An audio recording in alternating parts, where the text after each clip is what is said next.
Bonjour à tous, bonjour à tout le monde, bonjour à tous nos auditeurs et téléspectateurs et internautes. Bienvenue encore une fois dans votre émission Tête à l'air News, une émission où nous parlons vrai, où nous analysons avec lucidité et où nous mettons en avant la vision du chef de l'État, Félix Tshisekedi Tshilombo, Otobengi, artisan du redressement national.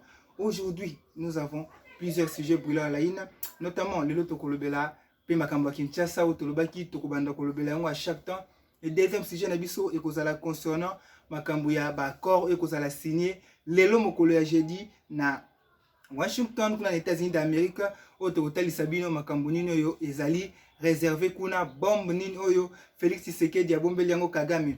Et troisième sujet nabiso concernant Makambuya Est, surtout oyo Makambo ezoleka na kati ya FARDC, nani apesi encore ordre pour la réplique stratégique ya ba FARDC. Ba FARDC va banda ko avancer, ba FARDC va banda ko kende loin, mais nani apesi ordre na ba wazalendo na ba FARDC ba se replier encore une fois. To tangela bino commandant apesi ordre wana, nani apesi ordre wana ya réplique stratégique, alors que ça parmi babiloko ezo sala que ennemi a avancé, nani apesi ordre pour la réplique stratégique wana. Et to kopesa bino ba réalité actuelle sur na Kamanyola place ba hostilité est toujours lancée et malgré bozomona na ba réseaux sociaux, il y a d'autres pages ya ba rebelle que ceux qui bino bo signaler yango bazo continuer kopesa bino ba fausses informations que bazo ko signaler présence ya ba M23 na Kamanyola alors que c'est faux et archi faux. Kamanyola est sous contrôle de ba FARDC et te couper Sabino situation actuelle kuna, mais surtout au hôtel Sabino nani a pesi ordre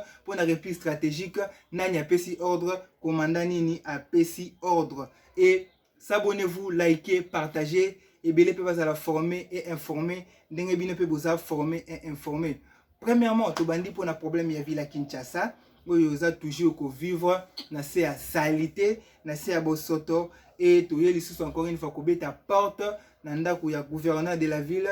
Monsieur le gouverneur, chaque jour tozo le bela problème concernant ma ville à Kinshasa, chaque jour tozo le bela yango et le loto yeli sous ko présenter au projet na biso sur la gestion de déchets ya ville à Kinshasa. Oyo toza na posa que gestion des déchets ville à Kinshasa, ils ont entre les mains ya ba Kinois, ils ont entre les mains ya ba Congolais et non ba expatriés au bazo uta Turquie ba dirigeant ya Milvest oyo ba ki ko proposer selon makambo ya ba projet gestion des déchets ville à Kinshasa, banda ba contrat les ala signé, banda ba déployer ba camion na bango ti lelo Kinshasa ça ka salité. Je ne sais pas comment vous continuez toujours à faire confiance na ba projet à expatriés alors que biso dans la projet oyo biso ba petit peuple to mekaki ko documenter yango pe to sala ki projet na biso concernant ya gestion ba déchets ville à Kinshasa. Biso ne tebi Kinshasa bien, biso ne tebi place etangaka, Kinshasa ezanda kuna biso, tebi place nino etangaka, place nino yo mai ekotaka, tebi place nino inondation bandela, na place nino inondation eza kokende. Et tozui ba stratégie ndeni ne ko si sa salité pour la ville à Kinshasa salité zalate. Monsieur le gouverneur, encore une fois, interpellé ba conseiller na yo, ba ministre provincial na yo, musala bazo sala eza malamu te, surtout ministre oyo aza ko s'occuper na environnement, ministre provincial de l'environnement, il côté on a peine d'un PC à 0 sur 10 parce que ceux qui salité dans la ville à Kinshasa, il est pas ça parmi les responsables, il y a Makambo Tali salité à la ville à Kinshasa. Et je ne sais pas musala na ezakani na bureau ou bien zaka wana pona ko futa mambongo.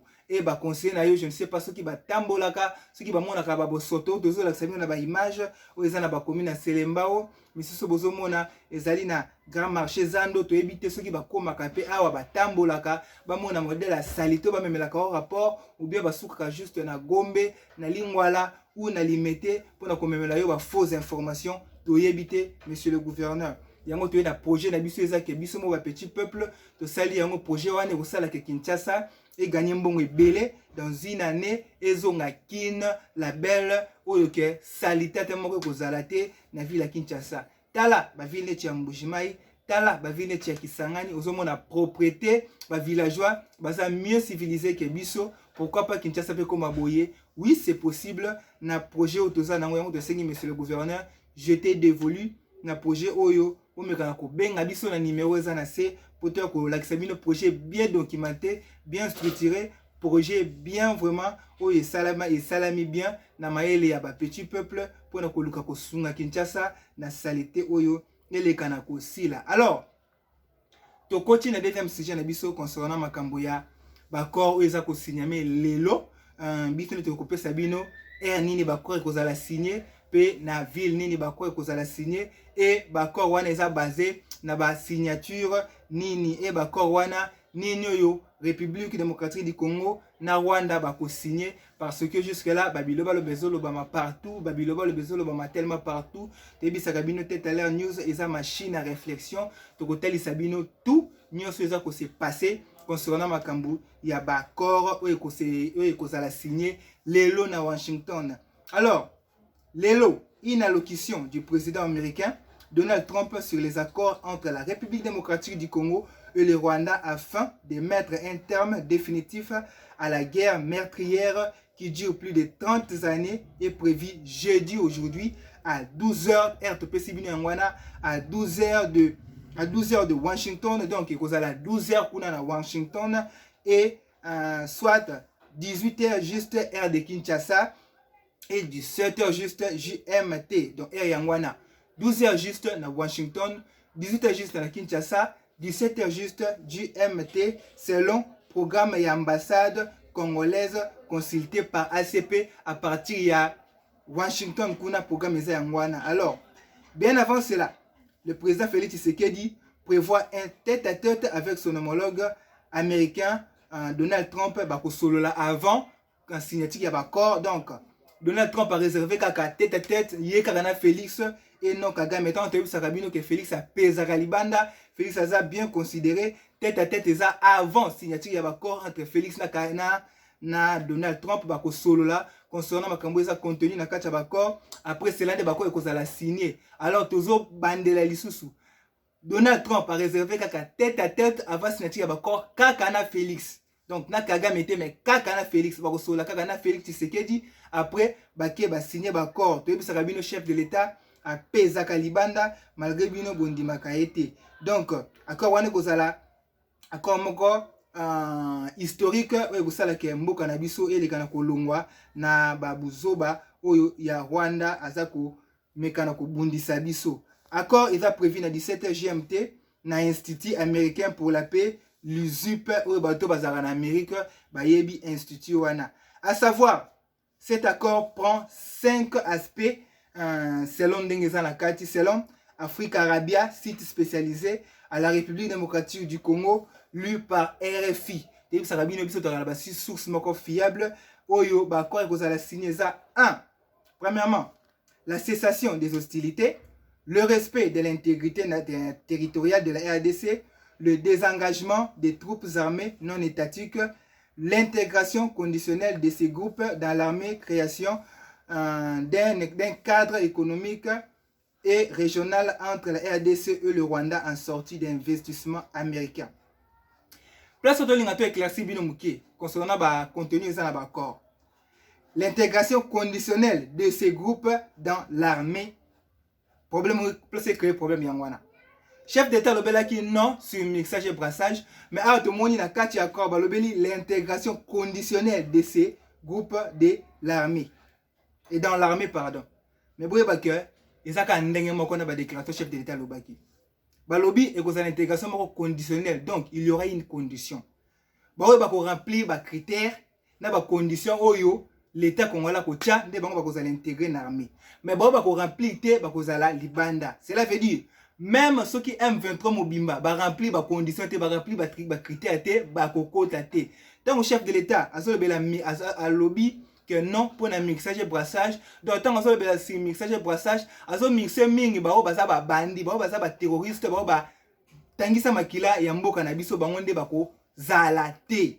Même si a balobeli intégration na bango mais eza conditionnel selon na accord. Donc il y aura une condition et que ça n'importe qui a kokota té to linga to éclaircir bino na point wana pour ebele baso comprendre point wana té. Mais après cela, il y avait une rencontre bilatérale où Ezaki tenu à Washington entre le président congolais Félix Tshisekedi et son homologue burundais Evariste Ndayishimiye. Et cette réunion Ezaki inscrit en amont il y a signature, il y a accord où il a signé l'élo, accord historique de paix entre la République démocratique du Congo et le Rwanda et l'échange entre Bango Balé et Salama Kibien Ezaki porté sur la sécurité régionale et le renforcement de la coopération entre la RDC et le Burundi dans un contexte marqué par les tensions persistantes dans l'est de la RDC.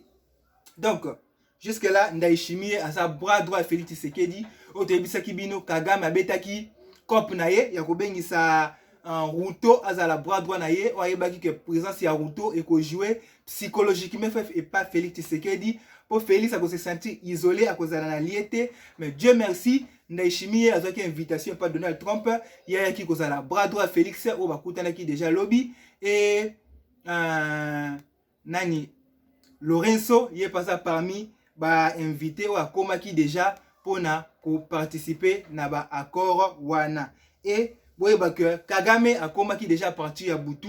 Akoma qui a parti à Butu à lobby au bozo mona pandi mino comme si mutao ça la théâtre mais a évité aux ko s'attendre na yewana mais boye ba que il y a toujours une fin pour toute chose. Si ce n'est pas lui le véritable patron de l'AFC M23, en quelle qualité Paul Kagame a se rendre aux États-Unis pour signer l'accord avec Félix? Malgré Wangana, en quelle qualité a se rendre aux États-Unis pour signer l'accord avec Félix?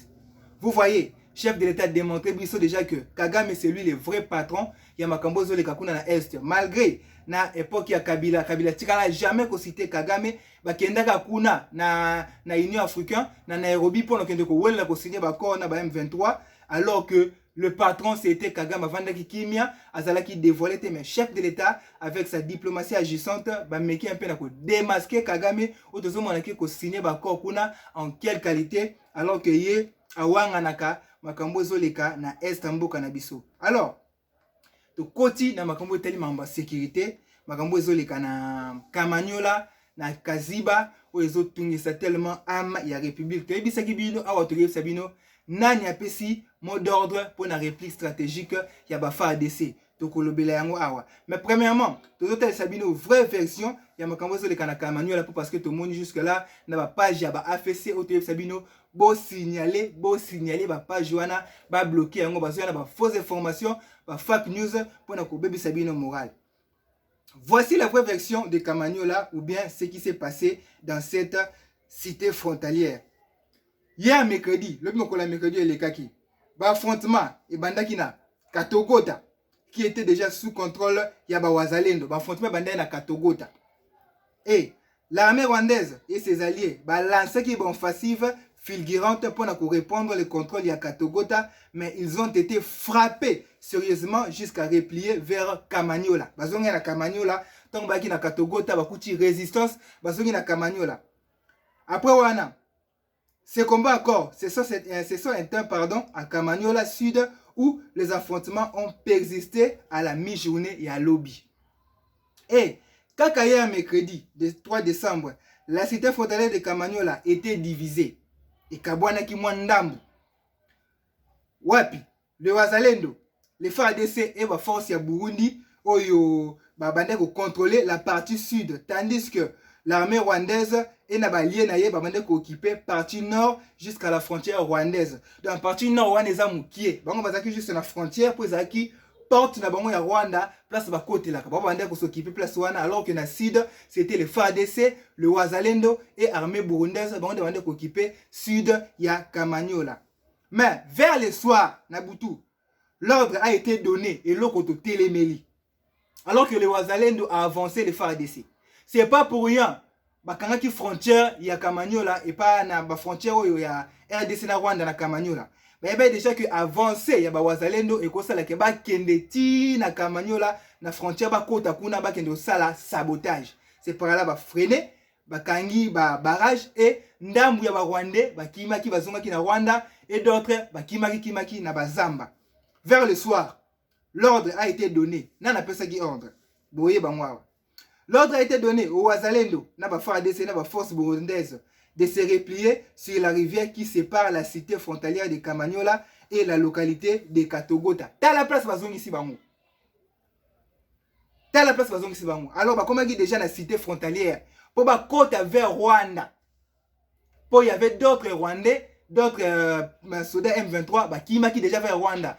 Bah ça qui na moral Rwanda côte vers Rwanda. Mais moi d'autres pesami repli stratégique. Kabongo. Les Wazalendo na ba FARDC bazaki déjà presque bakota na frontière wana baki na Rwanda. Ba image ya bozomona eza na Kamanyola centre. Ba wazalendo baza wana ti sikoyo bango nde baza ko s'occuper nango. Ba information bozolanda wana oyo bazo sema ba page ya ba M23 eza fake news. Eza vraies informations te. Vraies informations za autope sabino na ba image bozomona eza na Kamanyola centre parce ba wazalendo bakotaki bakangi ba photo jusque là baza ko occuper yango. Et lobby to lakisaki bino entrer na bango triomphate ndenge ba côte entrer na bango triomphate pardon ndenge bakotaki bandaki ko triompher na kati ya cité wana ya Kamanyola pour na kopesa exploit na ba population que mabele eza na ngambo na biso. Nani apesaki ordre pour na réplique stratégique. Bato bayeba trop na guerre. Selon l'information na biso to tchango na conditionnel. L'ordre serait donné par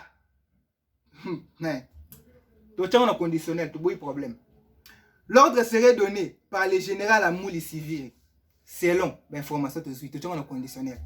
L'ordre serait donné par le général Amouli Siviri au Wazalendo pour na basa la retrait et bandaki nanu liboso apesi ba ordre deux fois il y a réplique stratégique. Premier ordre ezaki pour basa la retrait sur les lignes de front et oui, sur les lignes de front, et sur la longue de la route numéro 5 en commençant par Katogota jusqu'à Uvira en centre. Donc abandonne ba réplique newana. Malheureusement ba yoki la qui était ba avancer kaka. Selon la même information, l'ordre donné par le général René M. Siviri, bah, Wazalendo, il fallait, ordre après ça qu'il fallait, Wazalendo ba matana colline vers le haut et moyen plateau et bâti que la ba faire ADC na Ruzizi. Donc, ordre zaki ya mwana alors que bango bande ko travailler en connivence, mais lingi akabola bango pour effectif ça la diminuer, on ne sait pas. Nani apesa ki idée wana, nani apesaki idée wana, nani apesaki idée wana ya kosa la stratégie wana. Tala seconde benemi bazoki moi souffle. Il fallait que tika bango basa la grouper. Bino comment regrouper bango, ko kabola bango pourquoi effectuer comme muké. Ordre zaki mal donné. Pour la réplique stratégique. Il fallait que tika wazalendo na ba faire laisser bazo travailler en connivence, bazo travailler bien en connivence. Il ne faut pas qu'on sépare bango. Parce qu'il y a d'autres rebelles qui ont tenu à faire ADC. Ils ont trouble entre les Wazalendo et les ADC pour n'embrouiller mes côtes pour moi à coopérer. Il y a qui ordre. Tout ça qui est conditionnel. Mais c'est Siviri Amour. Si il est le général, on ne sait pas. Donc c'est l'information générale. Alors, tout ce qui est état-major à faire ADC. Il faut veiller plus vite que possible. Quant à ce, Babiloko, il faut et bah couper ça vraiment en ordre. Et bah couper ça en ordre pour éviter le chaos. Pour éviter les erreurs, les répliques stratégiques, on est les cas qui trop. So boyebi le goma na bukavu comment na maboka benemi à cause de la réplique stratégique. Ba chéri mwami ba kufa likola ba trahison. Makama ba réplique stratégique. Ba chéri mwami ba kufa likola ma ba trahison ba réplique stratégique. Donc c'est un généraux à faire des. Il faut faire attention avec vos répliques stratégiques wana. Bozo sunga ennemi trop na ba réplique stratégique na bino. Il faut faire attention. Lelo na tongo ya jeudi à lelo le 4 décembre Silas Kaziba entre le Wazalendo ba affrontement et Salamaki encore une fois na tongo lelo entre le Wazalendo appuyé par le FARDC na ba force burundaise bazo bunda toujours na ngambu na biso contre l'armée rwandaise et ses alliés. Donc le bilan vous sera communiqué dans le CA qui suivent, mais autour de ça une information que Wazalendo bazo repousser encore bango, il y a eu des morts dans ngambo ya benemi autour de Sabino bilan na ba air oyo ezolanda. Et information monsieur comme le biso hier mercredi na Butu à le 3 lobby 3 décembre vers 22h déjà, 22h déjà pardon, jusqu'à 2h du matin, il y a jeudi à le 4 décembre, plusieurs militaires rwandais va traverser qui rivière Ruzizi frauduleusement. Va traverser qui rivière Ruzizi frauduleusement vers les côtés ya Pandi na Kazaoro kuna na beach ya ko renforcer ba groupe na bango o bazaki na arsi ya Ngomo kuna na Nyangezi. Na Ngomo na Nyangezi ba mpeto batikala ki mukie. Ya mwana d'autres va traverser qui rivière ya Ruzizi frauduleusement ba bomba maki ya ko bomba mapo mo na bango te pour kende ko renforcer d'autres troupes na bango na Ngomo pe kuna na Nyangezi. Malheureusement bakutana kina ba Wazalendo et bazalaki toujours bazalaki neutralisé et avantage et la victoire ezaki na ngambo na biso. Otoze sabino bo ke ba na ba poisson rwandaise surtout makamba repli stratégique. Même nos capi balobela ki yango. Même nos capi balobela makamba repli stratégique. Faut tena dotia mna nos capi. Faut tena dotia mna kamaniola repli stratégique. Général sobe civil ya mouri. Il faut faire attention avec vos replis stratégiques. Tina na capi. Faut tena dotia mna nos capi. Dotia mna faut tena nos capi. Au moins que oui, otoze sabino za vrai. Ba repli stratégique il faut ici là.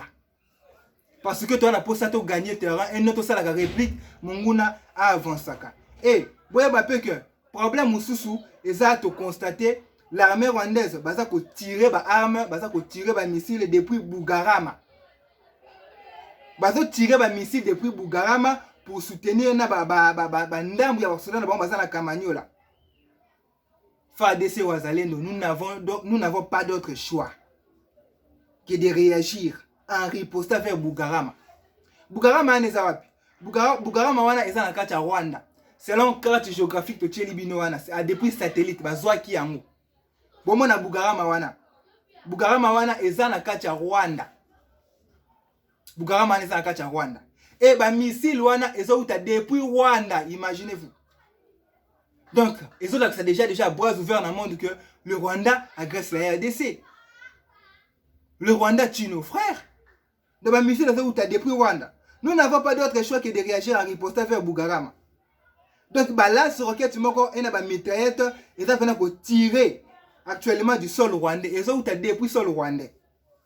C'est là l'image satellitaire autour de la Sabino. Si le Rwanda continue à tirer vers le Congo, il risque de nombreuses pertes humaines. Car la majorité de la population de Bugarama se trouve du côté du Rwanda, proche de la frontière. Donc, ça permet la frontière Rwanda. La majorité de Bango, se trouve permet la Bugarama Rwanda. Ceux qui vont continuer, il y aura des pertes lourdes côté rwandais. Donc, si na FARDC, na ba wazalendo bo réagir. Pourquoi pas qu'on lance pas missile kuna na Bugarama Rwanda? Ko boma, ko bebisa ba roquette wana o bomona ba image. Ça ba roquette bomba ba on va ko utiliser.